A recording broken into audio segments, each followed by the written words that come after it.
자, 지난 분석에서는 음과 양이라는 두 축으로 세상의 변화를 압축하는 법을 살펴봤었죠? 하지만 세계는 이것보다 훨씬 복잡하잖아요? 그래서 주역은 여기서 딱 한 단계 더 나아갑니다. 그게 바로 8궤, 세상을 구성하는 8개의 기본 패턴 언어입니다. 보통 8궤라고 하면 뭘 떠올리시나요? 아마 하늘, 땅, 불, 물 같은 이런 자연현상을 생각하기 쉬울 거예요. 가장 보편적으로 알려진 설명 방식이기도 하고요. 하지만 주역의 진짜 핵심은 자연을 묘사하는 게 아닙니다. 자, 이 관점의 전환이 정말 중요해요. 8궤는 단순히 상징들을 모아놓은 목록이 아니고요. 세계가 가질 수 있는 다양한 상태와 그 역학을 분류하기 위해 설계된 최소 단위의 언어 체계라고 봐야 합니다.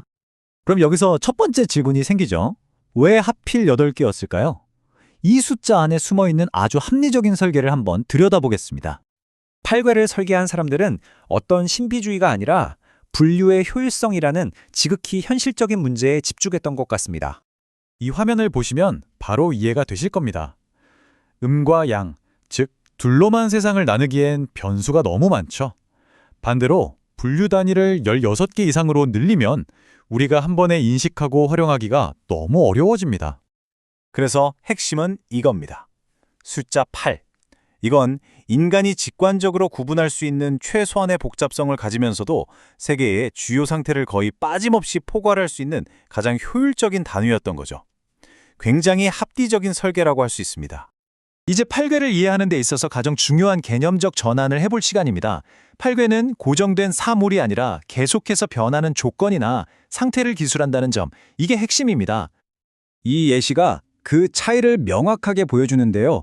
예를 들어 건궤는 그냥 하늘이라는 사물이 아닙니다. 그보다는 완전히 개방되어 있고 시작의 에너지가 강하고 주도권을 쥔 상태라는 하나의 조건을 의미해요. 그러니까 명사라기보다는 상황을 설명하는 형용사에 훨씬 가깝죠.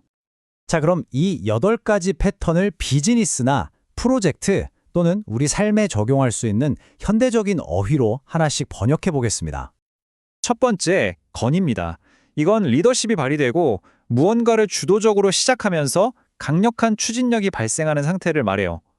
프로젝트의 기획 단계나 막 출발하는 단계의 속성을 나타낸다고 볼 수 있겠죠. 두 번째는 곤입니다.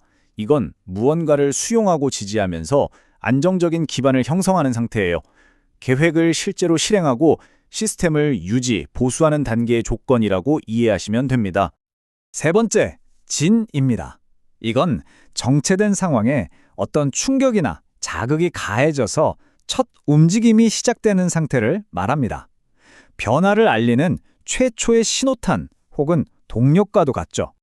네 번째 소는요, 부드럽지만 꾸준한 영향력이 서서히 퍼져나가고 스며드는 상태를 의미합니다. 점진적인 변화가 일어나는 조건을 말하는 거죠. 다섯 번째, 감. 이건 상황 속에 어떤 위험이나 불확실성이 내재된 상태를 가리킵니다. 우리가 잠재적인 리스크를 마주한 국면이라고 할 수 있습니다. 여섯 번째는 리입니다. 불분명하던 상황이 명확하게 드러나서 우리가 분명한 판단을 할 수 있게 되는 상태. 상황의 본질이 보이는 조건이라고 할 수 있겠네요. 일곱 번째, 가는 더 나아가는 걸 멈춰야 하는 한계나 경계에 도달한 상태입니다. 잠시 멈춰서 상황을 재정비해야 할 시점을 알려주는 거죠. 그리고 마지막 8번째, 태입니다. 긴장이 풀리고 활발한 교류와 소통을 통해 관계가 형성되는 상태, 조화와 협력의 조건이 갖춰진 상황을 말합니다.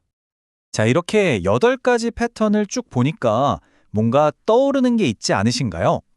사실 이 고대의 시스템은요, 우리가 무의식적으로 상황을 판단하는 과정과 놀라울 정도로 닮아 있습니다. 네, 바로 이겁니다. 8궤는 사실 전혀 낯선 개념이 아니에요. 우리가 어떤 상황을 파악하기 위해서 스스로에게 던지는 그 본능적인 질문들을 체계적으로 정리해 놓은 일종의 판단용 어휘사전 같은 겁니다. 한번 생각해 보세요. 우린 늘 스스로에게 묻잖아요. 지금이 시작할 때인가? 혹시 위험 요소는 없나? 상황이 좀 명확해졌나? 이제 멈춰야 하는 거 아니야? 소통이 더 필요한가? 바로 이런 질문들이 건, 감, 리, 간, 태의 상태를 확인하는 과정 그 자체인 겁니다. 이제 거의 결론에 다다랐습니다. 8구의 진정한 목적은 한 사람의 운명이나 성격을 규정하는 라벨이 아니라는 겁니다. 특정 순간의 상태를 포착하는 스냅샷이라는 점을 명확히 할 필요가 있어요. 이 문장이 핵심을 관통하고 있습니다. 주역은 당신은 원래 이런 사람입니다 라고 규정하지 않아요. 대신 지금 이 상황은 현재 이런 속성을 띠고 있습니다 라고 기술할 뿐입니다. 바로 이 차이가 주역을 예언이 아닌 분석 도구로 만드는 결정적인 지점이죠. 결국 8과의 가장 중요한 기능은 세상을 그냥 설명하는 걸 넘어서 우리가 세상을 읽을 수 있게 만들어준다는 데 있습니다. 막연하고 복잡하기만 한 상황을 이 8가지 상태 중 하나로 구조화하는 순간 우리는 비로소 감정이 아니라 이성으로 상황을 분석하고 대응할 수 있게 되는 겁니다. 지금까지 우리는 세계를 해석하는 최소 단위의 언어 8궤를 살펴봤습니다. 자, 그럼 다음 단계는 뭘까요? 바로 이 8개의 기본 패턴들이 서로 어떻게 결합해서 훨씬 더 정교한 64개의 상태, 즉 64궤를 만들어내는지 알아보는 겁니다. 다음 분석에서는 이 복잡하고 흥미로운 세계의 상태 공간으로 함께 들어가 보겠습니다.